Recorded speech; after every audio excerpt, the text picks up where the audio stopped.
আগুন লাগানোর যে প্রসেস সেটা কিন্তু শুরু হয়ে গেছে।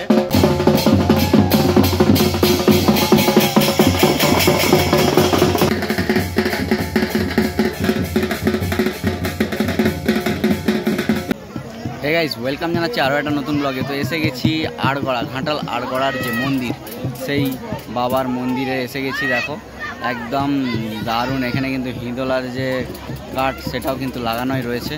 আর ওই দিকটা আমার পেছনে দেখো, ওই দিকটাই কিন্তু ওই আগুন পোড়ার যে ব্যাপারটা, আগুন পোড়ার ব্যাপারটা কিন্তু হবে। মানে ওর সন্ন্যাসীরা ওই আগুনটা নিভে গেলে ওর যে আঁচটা থাকে ওর উপর দিয়ে যাবে। মানে এটা বিরাট কিন্তু ভয়ঙ্কর ব্যাপার। তো চলো দেখতে থাকো। তো গাইস দেখো, খুব দারুণভাবে কিন্তু মন্দির প্রাঙ্গণ সেজে উঠেছে ভক্তদের ভিড়েও। দেখো খুব সুন্দরভাবে লাইটিংও করা হয়েছে, বক্স ফক্স ফিট করে একটা আলাদাই ব্যাপার।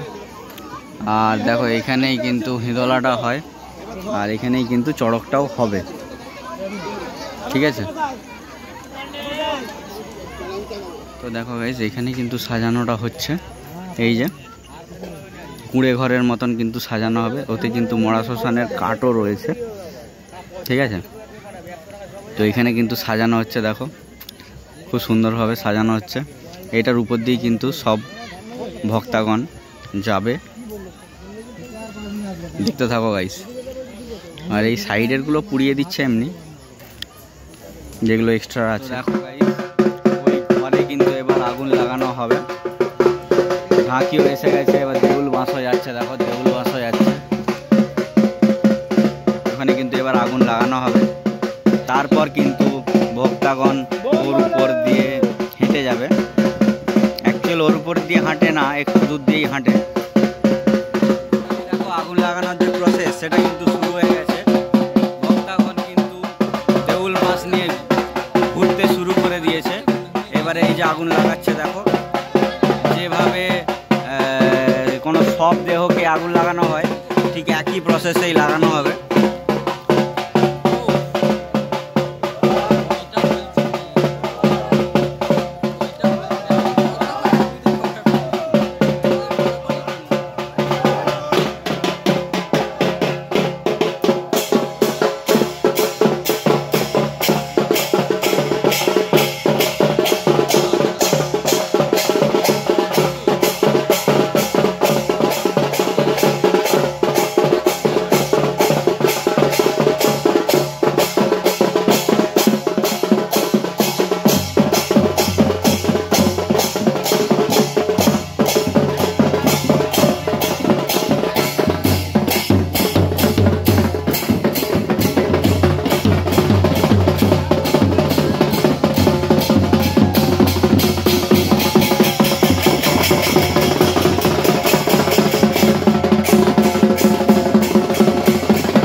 সো গাইজ কেমন লাগলো বলো, এটা কিন্তু একটা ভয়ঙ্কর ব্যাপার, কারণ আগুনের মধ্যে দিয়ে ডেঙানো এটা কিন্তু একটা বিরাট ব্যাপার, ঠিক আছে। তো তোমাদের কেমন লাগলো সেটাও কিন্তু বিরাট ব্যাপার, বলবে আমাকে কীরকম লাগলো কমেন্টসের মাধ্যমে। তো যদি ভালো লাগে না তো please like share and comment and subscribe অবশ্যই।